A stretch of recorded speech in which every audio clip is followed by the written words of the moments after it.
welcome to Caps United TV, brought to you by Sports Evolution 360. I am the numbers guy, and today I have two special guests, Tino Sakarombe, the boss, and Fungai Bradley Bonzo. Gentlemen, welcome to the show. It's a pleasure, Trevor. So this week we had a double-headed fixture. We had two games in a space of less than 5 days. On Sunday, we faced the Construction Boys at the National Sports Stadium. Caps United winning that one 1-0. And then yesterday, this was on Wednesday, we faced Simba Bora at the Baobab Stadium. And then Caps United winning that one 3-2. Quite a thriller. Yeah. All right, so Tino, let me start with you. Talk to me. Shisham, Caps United.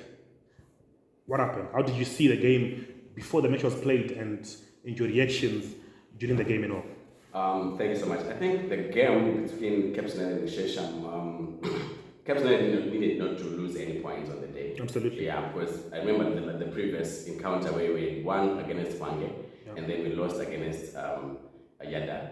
We need something to come back. To flow and then maintain. So given the situation that these guys had not met before, they were just reading each other from the terraces. The Construction Boys came in. I know they came in to spoil our resurrection. Then any result was going to be good for them, like even a draw or even a win. So they were on a seesaw, on a pendulum, whereby if anything happens, we don't mind. But the points now, they really need to put the points. So that's why Caps United realized that they are more experienced than Shesham. They counted on experience. I think on the day I was not looking so much to any other result besides a win, which came very late because we really needed that. So we were biting our fingers when things were just saying the boys being distributed. There's some attacks from Caps United, but I saw the one goal that we hit them and we managed to defend the lead. It helped us. And Tino, you mentioned about these teams not having played together before. For those that remember, the first leg was that one that was abandoned, where Shisham failed to show up at Mandava Stadium after the match had been moved from Bara Stadium to Mandava Stadium because of the construction work that was still being done at Bara Stadium. These teams are meeting for the first time. Talk to me. How's the feeling of teams meeting each other for the first time in the league? You are not quite sure what the other one was like a threat. But I was also thinking Shisham had a better advantage because they were now having an experienced coach. That's Elizabeth. Yeah. And if you check at the previous games, they had actually done so well against FC Platinum, against Chickenin. They were killers. Right, so I was now afraid that Caps United will also fall victim to that. Absolutely. So facing it for the first time, I think Shisham were not also afraid, but they were just saying we have nothing to lose. We are playing Caps United. We are at level 1 points. If they win, that's fine. But like I mentioned, they were supposed to be spoilers. But that's why they did not push for money. That's why we had a one goal. They lost. They managed to hold the game. Yeah, they conceded, but then they managed to hold. But then Caps United realized also that with their experience now, let's go for the kill. Yeah, let's just play. So I'm thinking, Shesham were not ready, sort of.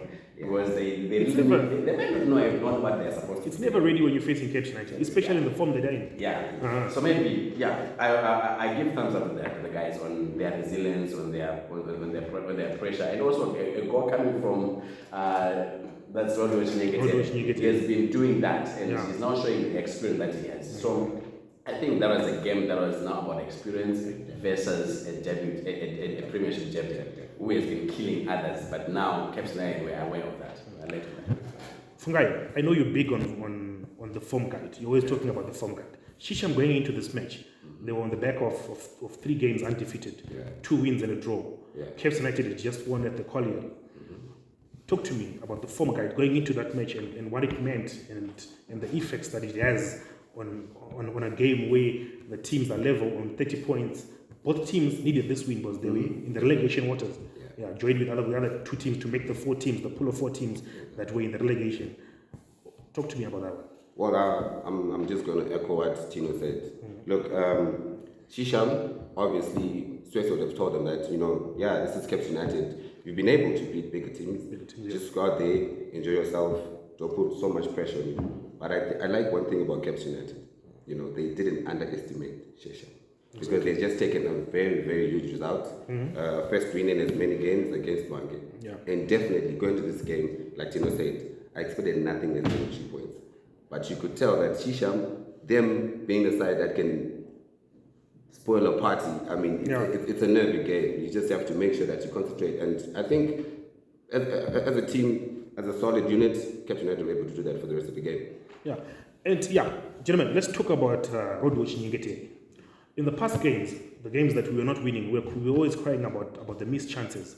Now, Road Watch Nyengete is in the form of his life. 3 goals on the bounce, all headers. He scored against Wange at the Colliery. Let me remind you, at the Colliery. He scored against Shisham at the National Sports Stadium.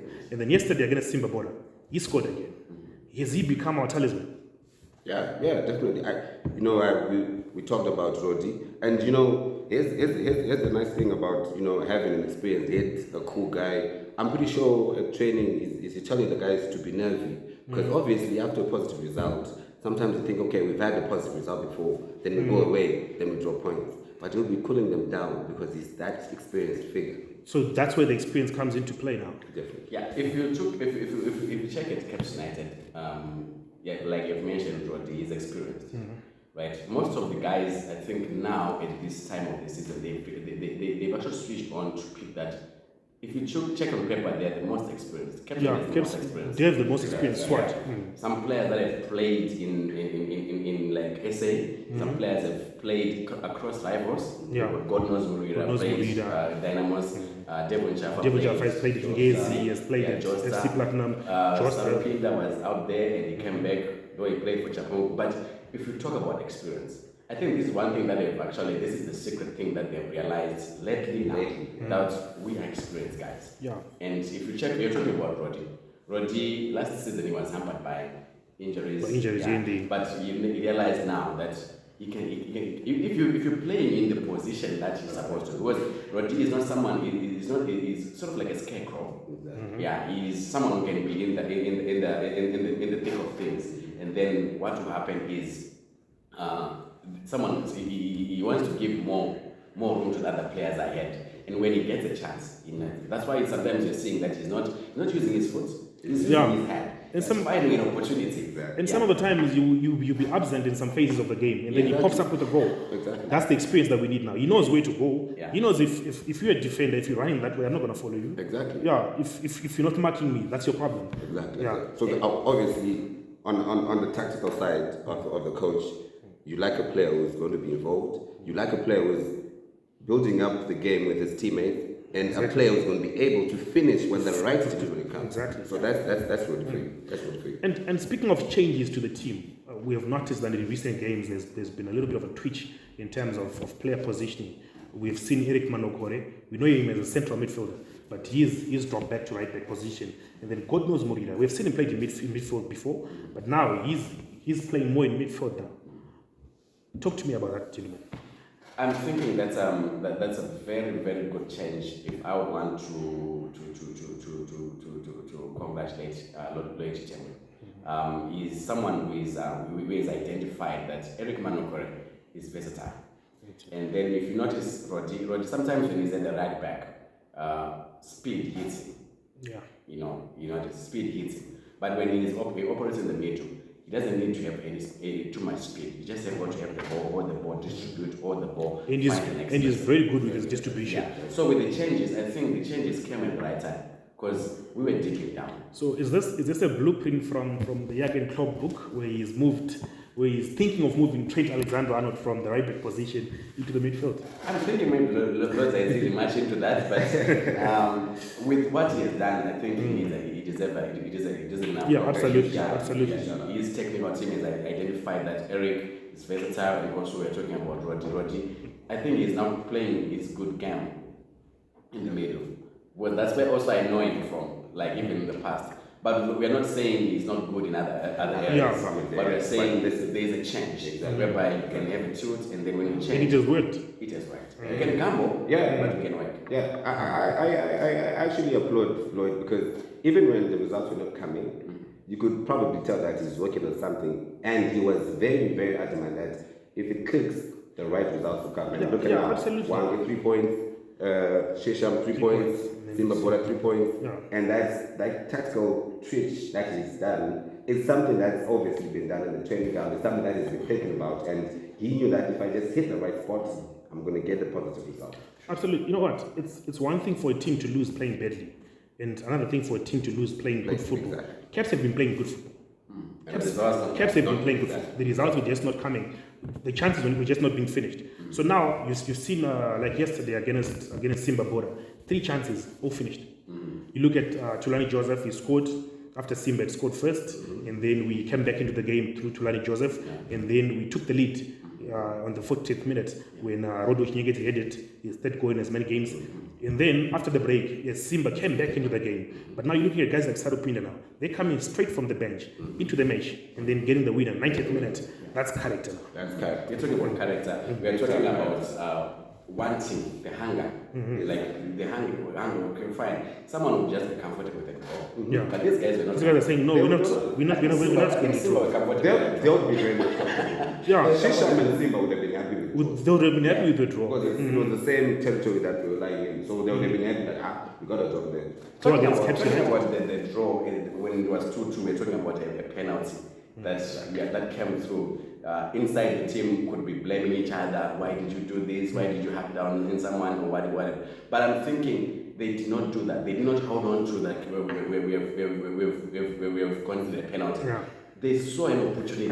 I think now that goes back to the experience now. Because you know you have a team on the ropes, you're leading 2-1. You have the team on the ropes. So if you concede a goal with 10 minutes to play, you don't fold your arms and then you cry over it. No, you keep knocking on the door. Eventually it's gonna open, like what it did yesterday. And I noticed that that's the character that is needed in every team. In every team that when it's over when it's over.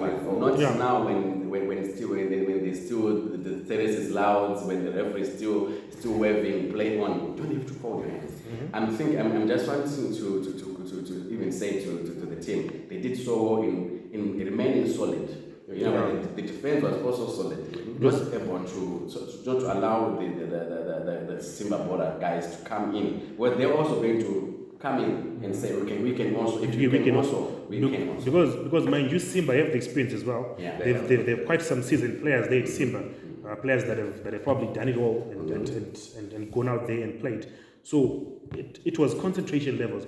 And speaking about that, there's another change that has been done in the last couple of games where we've seen our captain Tondere Matiaunga is gone to the bench now, and then Ashu Adams is coming to the fold. 2 clean sheets, and then he conceded 2 goals yesterday. One of them was a penalty, by the way.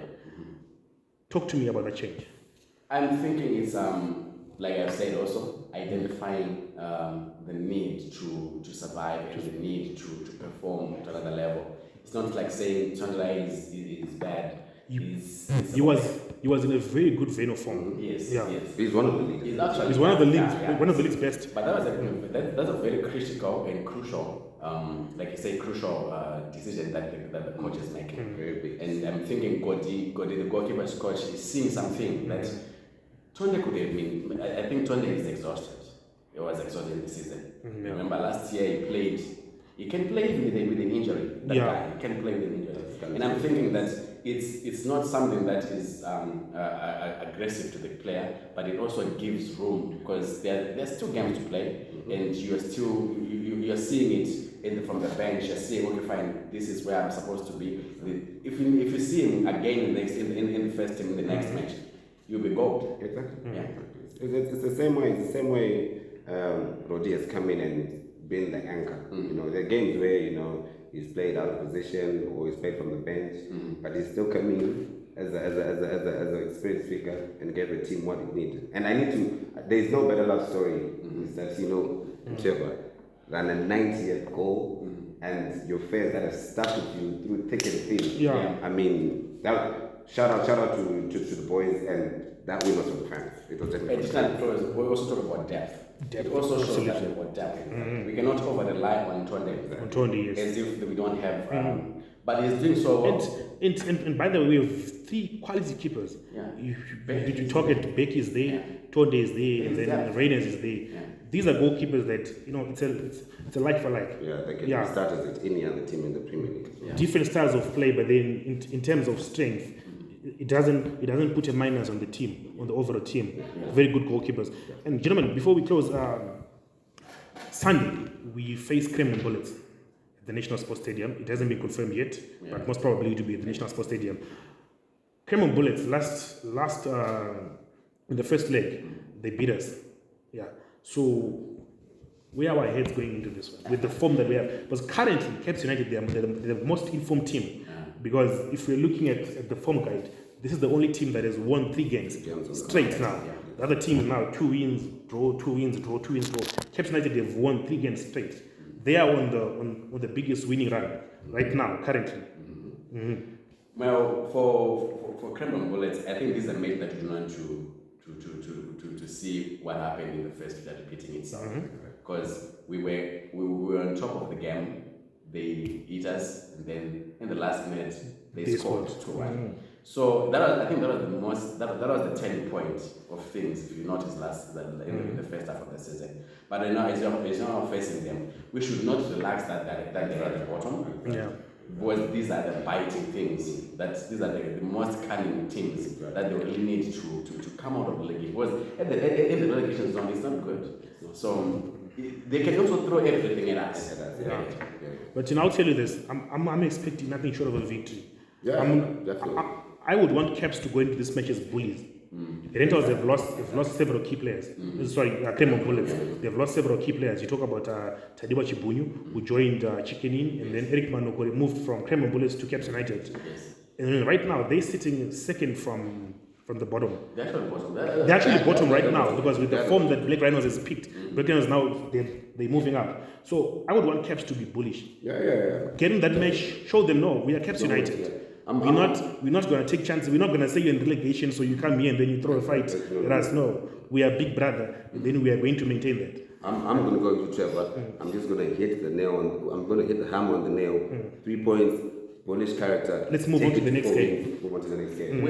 With Kremlin, like I'm saying, we don't have to take it. Even if you become bullish, remember what they did to Islanders. Exactly. Yeah, they did something like that. Yeah, but Islanders missed the penalty there. They would have won that game. That's what happens when you have your goalkeepers running the full length of the pitch to take a penalty. They need to find an early goal, utilize the chances, kill every chance. I think with the form from Simba, it will work out.